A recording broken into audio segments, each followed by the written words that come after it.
7-Eleven with his thinking finger.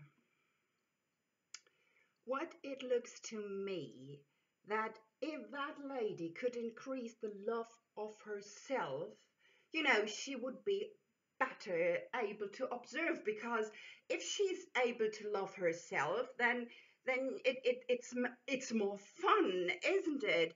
And by that she would as well relax much more. I think I have a concept somewhere about that in my case here. Let me quick check that, right? And he is rummaging through his papers. Distraction to herself, looking at 7-Eleven. Good fella, that one. U.S. suddenly, loudly whining, moaning. I can't relax. I can't relax. Oh God, I'm so tired. I'm so tired, but I need to relax so I can do something again. Breathing heavily at the cigarette. A door in the floor opens and a wild-looking Yeti looks up. He has no clothes on, but he is dressed with easy 100 clocks ticking in different speeds. Around his neck a Schwarzwälder Kuckucksuhr, where a half-broken cuckoo don't stop announcing, "Undefined route, undefined route, undefined route." The Yeti in a deep Neanderthalic voice. "Better hurry. No much time. Exhibition opening in 2 hours already. Not dressed yet. Not relaxed yet. Better hurry. Quick." And he disappears in his hole, the floor door loudly clapping. Distraction, loudly screaming at the lady's face. "Oi!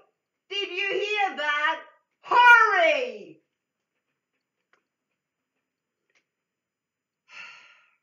Looking at the lady with a mixture of exhaustion and disgust and, like this. Oh.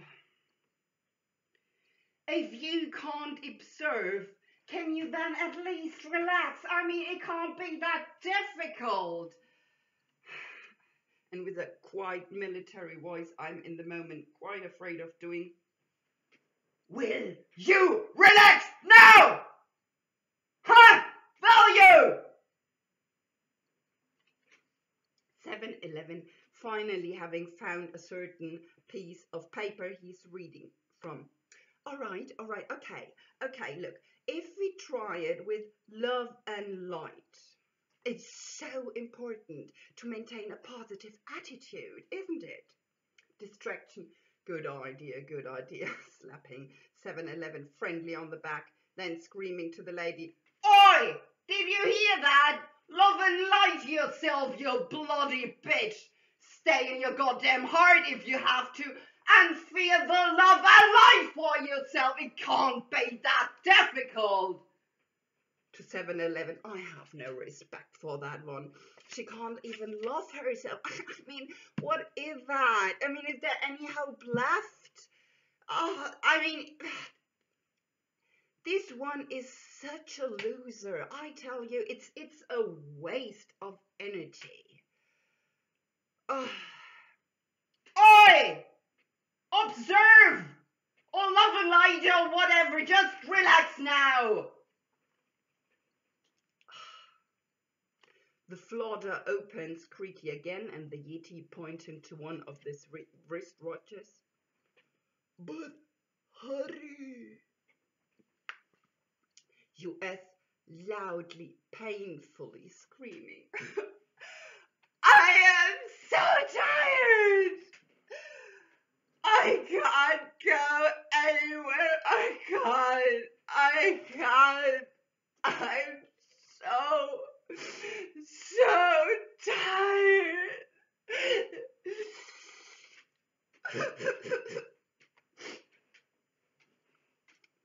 UG starting crying as well.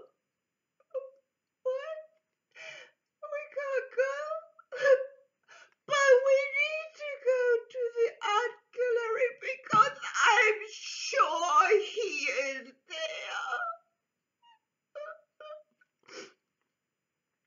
BG2, the knight taps her friendly on the back with a note of, I hear you, suggesting good stuff, and he looks dramatically sad. He picks his sword and plays around with his sword, like a kind of kill out of dramatic circumstances oneself, and what knights do. U.S. howling. So tired. Please, I want to relax. No, I don't want to. I don't. I need to relax. I want to do something, and no, I need to. I want to do something. I need to. You decrying even more, and this dance goes on for a bit. Distraction and 7-Eleven coming slowly further into the foreground, looking full interest to the scenario. They suddenly look like twins, and if I would have to make that piece of theatre from paper into actual theatre, I would probably go in the realm of puppets or something like this, some figures to show and highlight the sameness, because that's important. What has to come across, that these two characters, Distraction and 7-Eleven, the seven-centered mind, are now somehow becoming some kind of, this kind of couple twin thingy. And they are in further named as Twin 1 and 2. Twin 1, looking at the thing, to Twin 2. Are you sure that is right? I mean, is the undefined sacred really capable of suffering in this kind of emotional way? It looks rather nervous to me. I mean, the sacral isn't an awareness center, isn't it? Isn't it much more to put something in the lady's emotional center? I don't know, that strikes me all rather incorrect in some sort of way. Twin 2 nodding. U.S. now bursting into tears. I need to do something. I need to go to that event, but I'm so tired. I can't manage that. I will not be able to manage that. Oh, fuck. I'm such a loser. Twin win. Now that was definitely wrong. I mean, that last part, did you notice that thing with the loser? I mean, that is obviously our our part, the part of the distraction, isn't it? And he is looking, and they look like at each other like old lovers do, with this kind of recognition and love and intimacy, and they start kissing, and at one point making out. Suddenly, a very light but distinct mourning is to hear, and a hand rises from the shadow, not like this.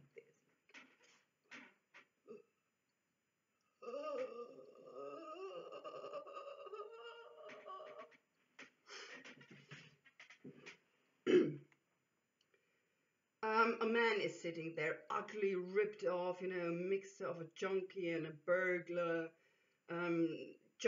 His junkie stuffed around all the tubes and stuff like that. He has a bagging pod and in front of his crossed legs, sitting on a cartoon, and maybe a little ripped off dog somewhere, and you wonder how he suddenly could appear there, or if he had been there all the time. Please, begging in desperation. Please, just let's do something. I give the fuck if we go to town or something else, but please, I need an adventure, please. Around his neck, a sign saying Bridging Gate 36. Twin 1 and 2 are stopping, making out, and looking measuringly to the junkie.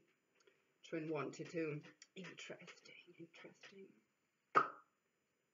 Are you sure that is how Bridging Gate 36 looks like? I don't know. Looks like an odd choice to me, to be honest. I mean, a junkie. Isn't that a bit too simplified? Isn't a more differentiated approach what is needed here? I mean, shouldn't the focus be more on sexual adventure, like a Casanova or something? Twin two. Maybe the girl has some deniance issues from her side, something she doesn't want to face.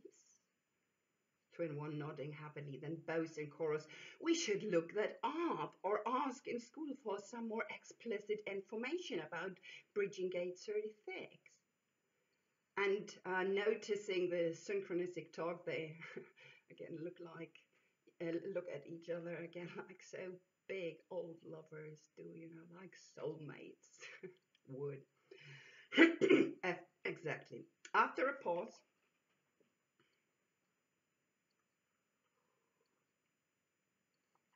are you still with me? It's been a day difference from now to the first video. Okay. After a pause, they continue their dialogue. And in any ways, I have to say something is not quite right here. Okay, if we go now to the meta, scale, how do you say that in English? And we for once really look at that completely not self-theater plot comedy thing with some realistic eyes,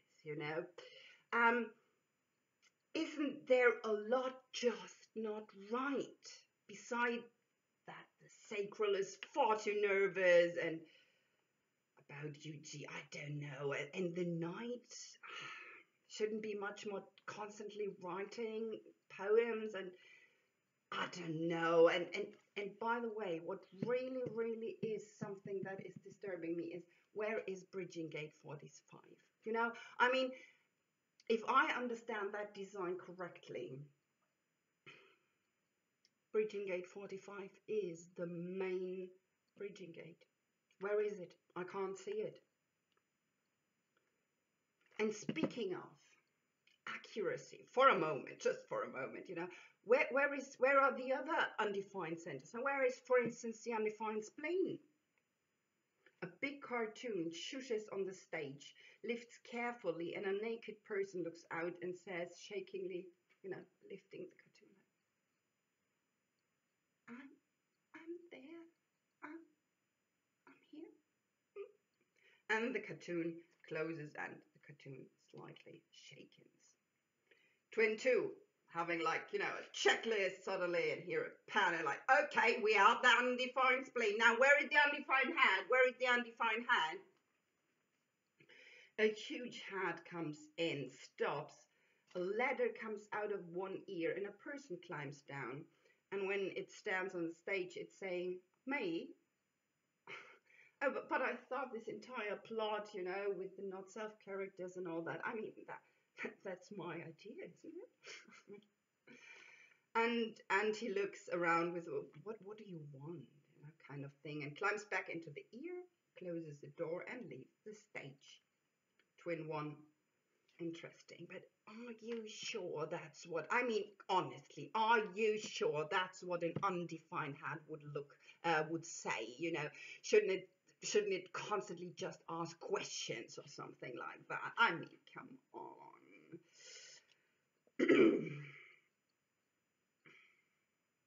And anyway, where is Bridging Gate 45? That should be predominantly around. US from her chair, lost in total inner talk she never stopped doing, taking heavy shots from her cigarette. Okay, maybe if we don't go to town and just do a bit renovating the cellar, or make some food. I didn't have really healthy food in a long time. Whatever, I just damn need to do something. BG22 closing in suddenly. We could as well get a bit creative and, spread some mutative, creative expression to the world. You ask, yeah, whatever, we can do that as well. I don't know. Fuck. I'm still so tired. Suddenly the light darkens. Thunderstorm sounds everywhere. The entire stage vibrates, so everybody stops and watches. A voice, very much like the Greek godfather Zeus, comes out of the off, with a lot of technique amplified and strange voice saying, "You won't really need to do someone selling whether you are out of a challenge to commemorate. You will need Colonel Shalaman. You will need to come on." Echoing connection. It's hard to distinguish if the voice gives an order or is desperate crying out for help. The shaking experiences stays for some moments, then suddenly is back to normal light. Twin 1, shocked but on the same time quite impressed. Whew, I mean, whew. What was that? Twin 2, transference. Twin 1, after a moment of pondering. Whew, interesting. All very, very interesting. But I have a feeling we need to listen to some of Arabi before we can go with this kind of public, after all, she's a 3740, a design seeking a part to be of the whole. Isn't it natural for her to want some connection? And where on earth is this bridging gate 45? Twin 2, yeah, that bloody bitch doesn't get her not self straight, does she now? Ripping off the 7-Eleven costume parts she did. She's back to the one and only distraction, stepping to the lady's couch, shouting and banging it, like with the foot or the baseball head. Oi! Did you hear that? You don't have your not self straight, you bloody damn loser. Oh, what I hate that one. What a whiny loser. But are you now in self-pity that you don't love yourself or choo-choo? Oh, goddammit, other men is there to look around. Oh, I can't look at that one. What a pitiful, pitiful creature. It's disgusting. No wonder no one wants to invite that one. Oi! Did you hear me?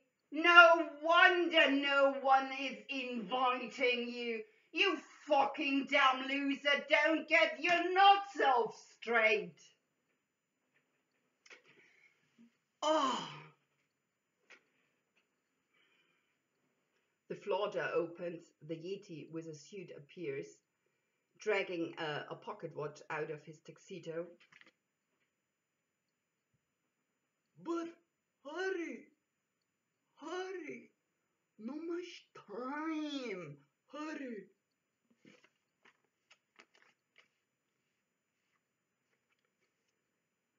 Light shift. The lady on the couch stretches. Oh. Yawns, open her eyes with quite some difficulties,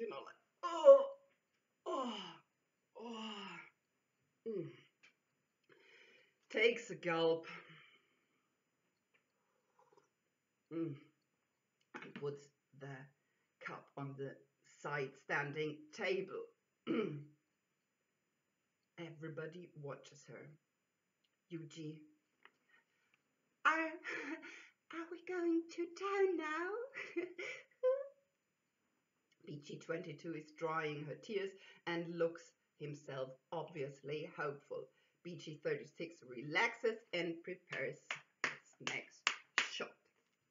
7-Eleven, yes, good idea. So if we dress first, then make a small break and then have a little bite, we need something to eat.